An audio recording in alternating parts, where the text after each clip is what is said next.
안녕하세요. 지극히 사적인 책 읽기의 톡서입니다. 오늘은 호오포노포노의 비밀 계속 할게요. 처음에 이 캐릭터 저희 딸내미가 그려줄 때만 해도 약간 더웠는데 지금은 진짜 추워졌어요. 완연한 가을이에요. 그래도 날씨가 참 좋아요. 낮에는 날씨가 참 좋아요. 놀기에 딱이에요. 오늘 주말인데 오늘도 즐겁게 보내시면 좋을 것 같아요. 호오포노포노의 비밀 시작할게요. 호오포노포노의 비밀을 시작하는 기분은 좋은 상태입니다. 제가 이 책을 시작할 때 슈레 박사님이 조비틀님에게 계획하지 말라는 말이 나와요. 처음에는 이 호오포노포노를 어떻게 전달을 할까? 어떻게 유튜브 영상을 찍을까? 하고 계획을 하려고 했어요. 근데 계획을 해도 답이 안 나오긴 하더라고요. 그래서 진짜 계획 없이 목차 순서대로 한번 계속 진행을 해보겠습니다. 진행을 하다가 더 좋은 생각이, 더 좋은 말들이 또 쏟아져 나올 수 있으니까요. 기대할게요. 오늘은 지난 시간에 이어서 오늘 시작될 꼭지는 의지에 관한 충격적인 진실, 이 부분 시작할게요. 조비텔님이 지난 시간에 휴림 박사님과 약 1시간 정도 전화통화를 했다고 했잖아요. 그 전화통화 끝날 쯤에 그 휴림 박사님이 세미나 개최를 하는 거를 알게 돼요. 그래서 휴림 박사님한테 조비텔님이 제가 거기 세미나에 참석해서 얻을 게 있을까요? 라고 물어요. 그랬더니 휴림 박사님이 무엇을 얻어야 할 걸 얻게 될 겁니다. 라고 말을 합니다. 그리고 세미나에 몇 명이나 참석합니까? 라고 조비텔님이 물었더니 휴림 박사님이 나는 계속 정화를 하고 그곳에는 올 준비가 된 사람들만 옵니다. 30명에서 50명쯤 될까요? 아무도 모르죠. 라고 말을 해요. 네, 그곳에는 정화를 필요로 하는 사람, 그리고 정화를 할 준비가 된 사람만 온대요. 몇 명이 올지 아무도 모른대요. 휴렘 박사하고 이렇게 전화통화를 끊었어요. 휴렘 박사는 그 세미나에 꼭 참석하라고, 꼭 들어야 한다고 조비텔님에게 강요하지 않았어요. 그냥 단지 강의에 올 사람은 오게 될 겁니다. 라고 말했을 뿐이에요. 휴렘 박사님은 강의실이 북적대는 걸 원한 게 아니라 그냥 올 사람들이 준비가 된 사람들만 온다고 했잖아요. 네, 열린 마음을 가진 사람들이 와서 그 강의를 듣길 바랬어요.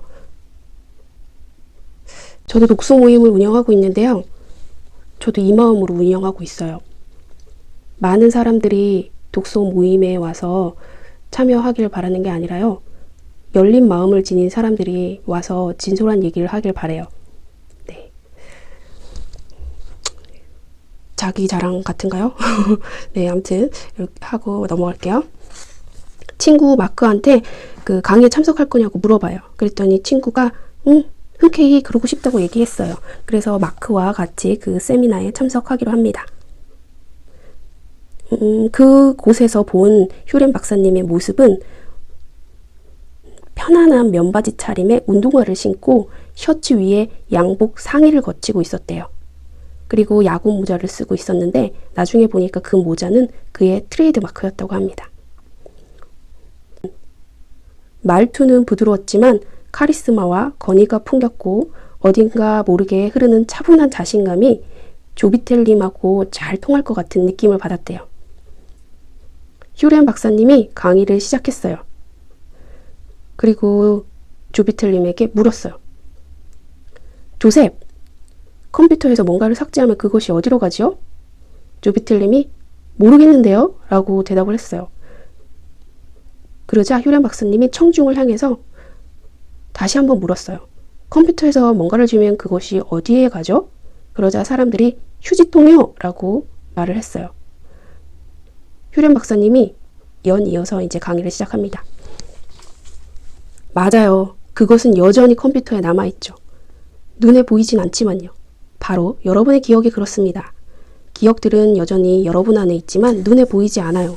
그래서 완전히 지워야 합니다. 여기에서 잠깐 설명드리면 제가 아이를 키우면서 절대 제가 기억을 하지 않았던 아주 어린 시절의 기억이 불쑥 튀어오르는 경우가 있더라고요. 저는 그 기억이 없다고 생각했는데 갑자기 그게 생각이 나는 거예요. 우리는 기억이 지워졌다고 생각하지만 다 남아있는 것 같아요. 심지어 이런 말을 하는 분도 계세요. 우리 몸 세포가 기억을 하고 있대요. 그래서 어렸을 때 어떤 사고를 당했어요. 그러면 자기는 기억이 없지만 그 몸 세포는 기억을 하기 때문에 그 비슷한 순간이 되면 그 얼음처럼 굳어버린다고 하더라고요. 그래서 영원히 지우기는 참 쉽지 않을 것 같아요. 조비텔님은 왜 기억을 영구히 삭제해야 되는지 잘 모르겠다고 말을 해요. 그러자 휴렌 박사님이 이렇게 말을 합니다. 인생을 사는 데는 두 가지 길이 있어요. 기억으로 사느냐, 영감으로 사느냐. 기억은 쉼 없이 재생된 오래된 프로그램입니다. 반면 영감은 신이 여러분에게 주는 메시지죠. 여러분은 영감을 받으며 살고 싶을 겁니다. 신의 목소리를 듣고 영감을 얻는 유일한 길은 모든 기억을 청소하는 것입니다. 여러분이 해야 할 일은 정화입니다. 휴렌 박사님은 오랜 시간을 들여서 신성이 어째서 아무것도 없는 제로 상태인지를 설명했어요. 기억이 없고 정체성이 없는 제로 상태에서는 한계 또한 있을 수 없다. 오로지 신성만 존재할 뿐 신성 외에는 아무것도 존재하지 않는다. 라고 말을 합니다. 첫 번째 시간에 설명드렸던 그림이에요. 여기에 보면 여기 갈색 찌꺼기가 끼인 게 무의식. 거대한 우주와 나의 본질을 연결하는 연결관이 있는데 그게 바로 무의식이죠. 그 무의식에 이렇게 찌꺼기 때가 끼어요. 이게 바로 기억이에요. 독서가 생각하는 바로 무의식의 모습입니다. 네, 그래서 이거를 무의식을 청소하지 않는 이상 거대한 우주와 나는 연결이 되지 않기 때문에 신성이 존재할 수가 없어요. 깨끗한 제로 상태가 되어야지만 신성이 발현될 수 있습니다. 이 무의식을 정화하는 방법을 휴렌 박사님이 알려주셨는데요. 그 중에서 가장 많이 사용해왔고 여전히 사용하고 있는 게 바로 4가지의 말이래요. 그거를 신성에게 끊임없이 전하라고 합니다. 그 4가지 말은 바로 사랑합니다, 미안합니다, 용서해주세요, 고맙습니다. 이 말입니다. 여기 적어 드릴게요. 강의 중에 또 휴렌 박사님이 조셉에게 물었대요. 조셉, 무엇이 기억이고 무엇이 영감인지 어떻게 구분하죠? 휴렌 박사님은 덧붙여서 이렇게 질문을 합니다. 어떤 사람이 암에 걸렸을 때 그것이 스스로 생긴 것인지 아니면 신이 그를 도우려고 준 시련인지 어떻게 알 수 있을까요? 조비텔님은 곰곰이 생각을 해봤대요. 그러자 결국 잘 모르겠습니다 라는 결론이 나오더래요. 그러자 휴렌 박사님도 저 역시 모릅니다 라고 말을 하더래요. 휴렌 박사님이 이렇게 말을 해요. 또 덧붙여서 그것이 바로 우리가 계속 정화하고 또 정화해야 하는 이유입니다. 우리는 어떤 것이든 모조리 정화해야 합니다. 어떤 것이 기억이고 어떤 것이 영감인지 알 수 없기 때문이죠. 우리는 정화를 함으로써 무한대, 즉 제로 상태에 이룰 수 있습니다. 네, 다시 이 그림을 보면요. 어떤 게 기억이고 어떤 게 영감인지 몰라요. 그런데 계속 정화를 하면 결국에는 기억들은 다 사라져버리고 신성만 남게 되고 그 신성을 통해서 영감이 솟아오르는 거니까요. 계속 정화하고 정화해야지만 영감만 남게 되는 거죠. 네, 지금까지 얘기한 것을 요약을 해보면요. 영감은 의지보다 중요하다입니다.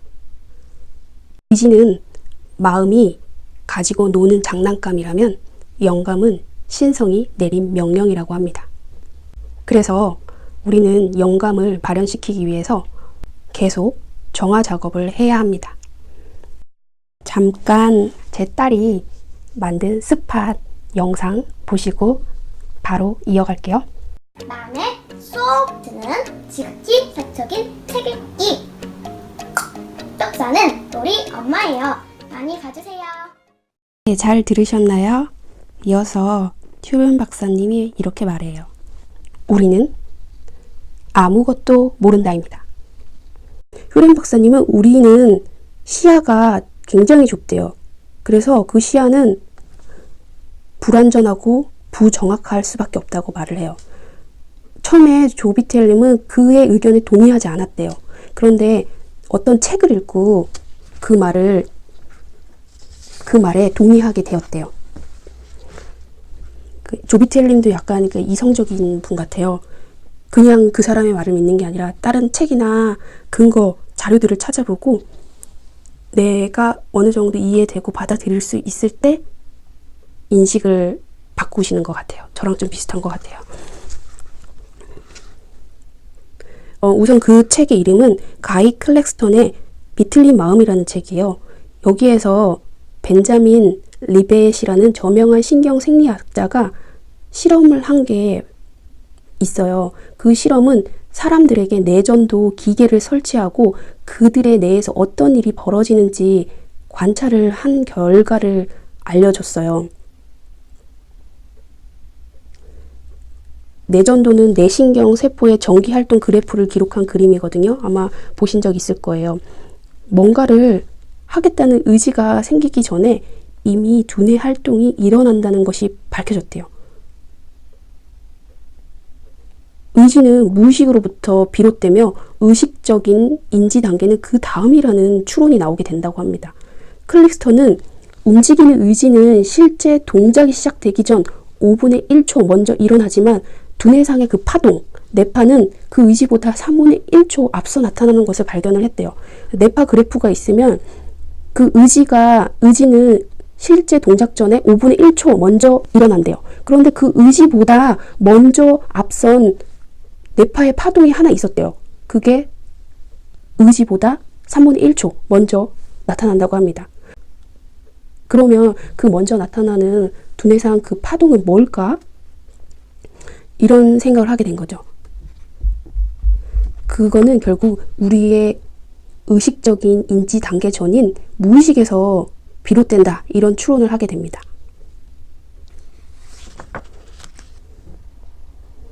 즉, 의지는 의식 속에서 태어나지 않는다. 바로 무의식에서 탄생한다고 합니다. 바로 이 대목에서 조비텔님이 골치가 아팠대요. 왜냐하면 그가 쓴 돈을 유혹하라는 책에서 의지의 힘을 강조했었고 영화 시크릿에서도 그에 대한 이야기를 다룬 적이 있었대요. 그랬기 때문에 의지가 내 선택권 밖에 있다는 말은 큰 충격이 아닐 수 없었다고 합니다. 그러면 도대체 누가 내 두뇌에 그 의지를 보냈을까요? 네, 그걸 보낸 거는 기억일까요? 영감일까요? 이런 의지에 관한 이야기는 여전히 나를 혼란스럽게 만들었대요. 그러면서 자기 예를 들어줘요. 앞전에 조비텔님이 40kg 정도 몸무게를 감량했다고 했잖아요. 그때 몸무게를 감량하기로 했던 것은 그것이 영감이었을까요? 기억이었을까요? 라고 휴렌 박사님에게 편지를 썼어요. 그러자 휴렌 박사님이 다음같이 답장을 보냈대요. 체중에 대한 걱정은 단지 기억이 재생된 것에 불과합니다. 바로 기억들이 제로의 자리를 차지하는 겁니다. 제로로 돌아가기 위해서는 체중에 대한 걱정 뒤에 도살인 기억들을 신성히 제거하도록 만들어야 합니다. 조비텔님은 자기 생애에 걸쳐 비만의 족쇄를 채웠던 가식의 욕구는 하나의 프로그램, 즉 기억이었다라고 말을 해요. 그것은 무의식에서 솟아난 거죠. 내가 그것을 정하지 않는 이상 계속 비만에 대한 프로그램은 반복할 수밖에 없다는 걸 깨달아요. 그래서 그 가식 욕구에 대한 기억을 정화하기로 합니다. 이제는 의지는 영감에 비하면 마치 헝겊 인형처럼 무기력하다는 것을 알게 돼요. 뭔가 하려고 결심할수록 나는 현실과 계속 싸워야만 했다고 합니다. 하지만 영감의 나를 내맡기자 인생이 바뀌었다고 합니다.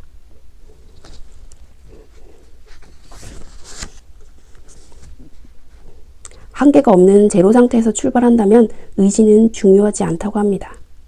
그냥 그 영감을 그대로 수용하고 행동하면 된다고 합니다. 그렇게 기적은 일어난다고 합니다. 주의할 것은 우리 스스로 영감을 막아버리는 경우가 있다는 겁니다. 영감이 떠올랐는데 선택하는 건 결국 내가 하는 거잖아요. 행동을 옮기기 전에 자유의지가 일어나는데 그때 우리가 선택을 할 수가 있죠. 영감이든 기억이든 우리가 선택을 할 수 있는 자유의지가 있는 겁니다. 조비텔님은 자신의 예를 들면서 내가 체중 감량에 성공할 수 있었던 이유는 더 많이 먹고 적게 운동하라고 나를 유혹하는 기억에 굴복하지 않기로 한 나의 선택 덕분이었다라고 말을 합니다. 나는 내 자유의지를, 아니 내 자유 거부 의지를 발동시켜 집착에 가까운 충동을 따르지 않기로 선택했다고 합니다. 하지만 휴렌 박사님은 무작정 억누르기보다는 기억을 사랑하라고 권합니다. 기억이 사라지고 신성이 남을 때까지 말입니다. 네, 우리는 의지가 굉장히 중요한 걸로 솔직히 그동안 배워왔어요. 어떤 사람이 작심 3일 계획을 했는데 작심 3일밖에 유지를 못하면 저 사람은 의지가 부족해 이런 식으로 말들을 해왔는데요. 어쩌면 그 의지가 우리의 기억, 무의식 속에 있는 기억들이 반복되면서 결국엔 내가 작심 3일 할 수밖에 없는 습관들이 재생된 것은 아닐까 싶습니다. 결국에는 나는 나의 신성이 그대로 발현될 수 있도록 계속 정화를 할 수밖에 없는 것 같아요. 그것이 신성에 의한 영감인지 아닌지는 아무도 모르기 때문에 또 계속 정화할 수밖에 없는 거고요. 참 어렵습니다. 네, 오늘은 여기까지 할게요. 다음 시간에 봬요. 사랑합니다. 구독과 좋아요는